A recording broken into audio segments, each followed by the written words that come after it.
Pelan-pelan, tarik pelan. Capek ah. Assalamualaikum warahmatullahi wabarakatuh. Salam sejahtera untuk kita semua. Selamat pagi Bapak dosen yang saya hormati dan teman-teman yang saya banggakan. Perkenalkan, nama saya Jelita Pristileta Bunggi dengan NIM 2503028 dari kelas TIA jurusan Teknik Informatika.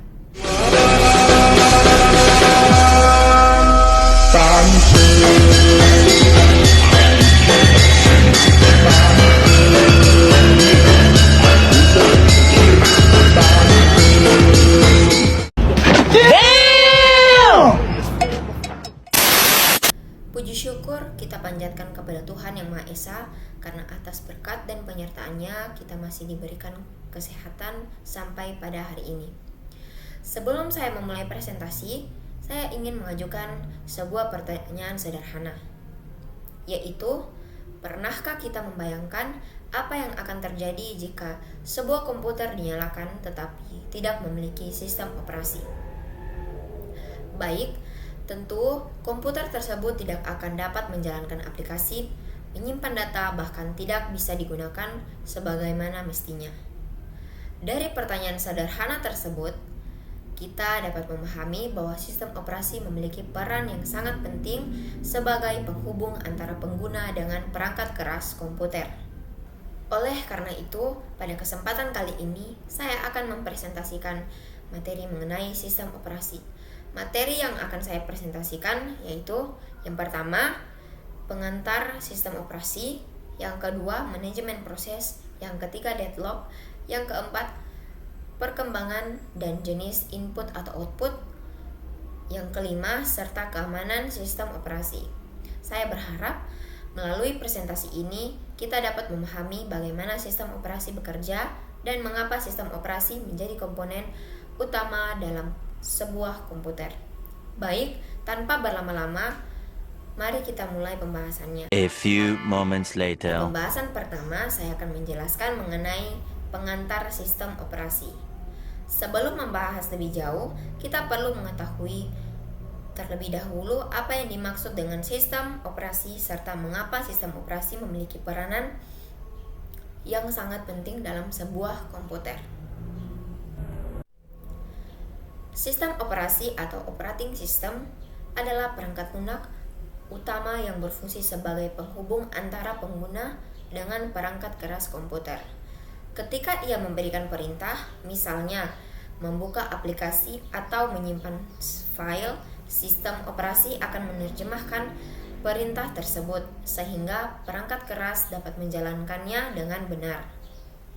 Tanpa adanya sistem operasi, komputer tidak akan mampu menjalankan sebagai aplikasi seperti Microsoft Word, Google Chrome, atau aplikasi lainnya. Selain sebagai penghubung, sistem operasi juga memiliki beberapa fungsi utama, yaitu pertama, mengelola proses yang sedang berjalan sehingga setiap program dapat menggunakan CPU secara bergantian. Kedua, mengelola memori atau RAM agar setiap aplikasi memperoleh ruang penyimpanan yang cukup. Ketiga, mengatur file mulai dari menyimpan, menghapus, memindahkan, hingga menyalin data. Yang keempat, mengendalikan perangkat input dan output serta keyboard, mouse, printer, speaker, dan monitor. Kelima, menjaga keamanan sistem melalui login pengguna, password, dan pengaturan hak akses. Beberapa contoh sistem operasi yang banyak digunakan saat ini antara lain Windows, Linux, macOS, Android, dan iOS. Setiap sistem operasi memiliki kelebihan masing-masing sesuai dengan kebutuhan penggunaannya. Contohnya, ketika kita menekan tombol power pada laptop, sistem operasi akan mulai melakukan proses booting. Setelah komputer siap digunakan, kita dapat membuka browser. Ketika menggunakan Microsoft Word, mendengarkan musik, maupun menjalankan aplikasi lainnya. Semua aktivitas tersebut diatur oleh sistem operasi, sehingga komputer dapat bekerja dengan baik. Jadi, kita dapat simpulkan bahwa sistem operasi merupakan perangkat lunak utama yang mengatur seluruh aktivitas komputer sehingga komputer dapat digunakan dengan mudah, aman, dan efisien. Selanjutnya, saya akan membahas mengenai manajemen proses. Apa itu manajemen proses? Manajemen proses merupakan salah satu fungsi penting dalam sistem operasi karena berkaitan dengan jalannya semua program yang digunakan oleh pengguna. Proses adalah program yang sedang dijalankan oleh komputer. Setiap kali kita membuka aplikasi, sistem operasi akan membuat sebuah proses agar aplikasi tersebut dapat berjalan. Manajemen proses adalah kegiatan sistem operasi dalam mengatur seluruh proses yang sedang berjalan sehingga penggunaan CPU menjadi lebih efisien. Beberapa tugas utama manajemen proses antara lain: yang pertama, membuat proses baru; yang kedua, menjalankan proses; yang ketiga, menjadwalkan penggunaan CPU; yang keempat, menghentikan proses; yang kelima, menghapus proses yang telah selesai; yang keenam, mengatur komunikasi antara proses. Selain itu, setiap proses memiliki beberapa status. Status tersebut meliputi yang pertama itu new, yaitu proses baru dibuat; yang kedua ready, yaitu proses siap dijalankan; yang ketiga running, yaitu proses sedang menggunakan CPU; yang keempat waiting, yaitu proses sedang menunggu sesuatu kejadian; yang kelima terminated, yaitu proses telah selesai dijalankan. Contohnya yaitu ketika kita menggunakan Google Chrome, Microsoft Word, dan Spotify secara bersamaan. Ketika aplikasi tersebut merupakan proses yang sedang dijalankan. Walaupun CPU hanya mengerjakan satu proses dalam waktu yang sangat singkat, sistem operasi membagi waktu penggunaan CPU sehingga semua aplikasi tampak berjalan secara bersamaan. Kemampuan ini dikenal dengan istilah multitasking. Sini kita bisa simpulkan dengan adanya manajemen proses, komputer mampu menjalankan banyak aplikasi secara bersamaan tanpa mengganggu kinerja sistem. Selanjutnya kita akan membahas mengenai deadlock. Deadlock merupakan salah satu masalah yang dapat terjadi pada sistem operasi ketika beberapa proses saling menunggu sumber daya. Deadlock adalah kondisi ketika dua atau lebih proses saling menunggu sumber daya sehingga tidak ada satupun proses yang dapat melanjutkan pekerjaannya. Deadlock biasanya terjadi karena sumber daya yang tersedia jumlahnya terbatas, misalnya printer, scanner, atau perangkat lainnya. 4 syarat terjadinya deadlock. Yang pertama itu mutual exclusion, yang kedua hold and wait, yang ketiga no preemption, yang keempat circular wait. Jika keempat kondisi tersebut terjadi secara bersamaan, maka deadlock dapat terjadi. Contohnya, misalnya terdapat dua proses. Proses A sedang menggunakan printer, tetapi membutuhkan scanner. Sedangkan proses B menggunakan scanner tetapi membutuhkan printer. Karena keduanya saling menunggu, maka pekerjaan tidak dapat dilanjutkan. Ada beberapa cara mengatasi deadlock. Yang pertama itu adalah pencegahan, yang kedua penghindaran, yang ketiga pendeteksian, yang keempat pemulihan sistem. Di sini kita dapat mengambil kesimpulan, yaitu dengan kita memahami deadlock, kita dapat mengetahui pentingnya pengelolaan sumber daya agar sistem komputer tetap berjalan dengan baik. Selanjutnya saya akan membahas mengenai perkembangan dan jenis input dan output. Perangkat input dan output merupakan bagian penting dalam proses interaksi antara pengguna dengan komputer. Perangkat input adalah perangkat yang digunakan untuk memasukkan data atau perintah ke dalam komputer.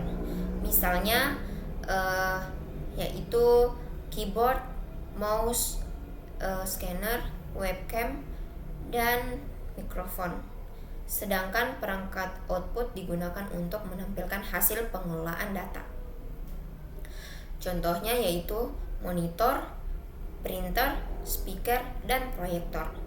Seiring perkembangannya teknologi, perangkat input dan output juga mengalami perkembangan yang sangat pesat. Saat ini sudah banyak digunakan perangkat modern seperti touchscreen,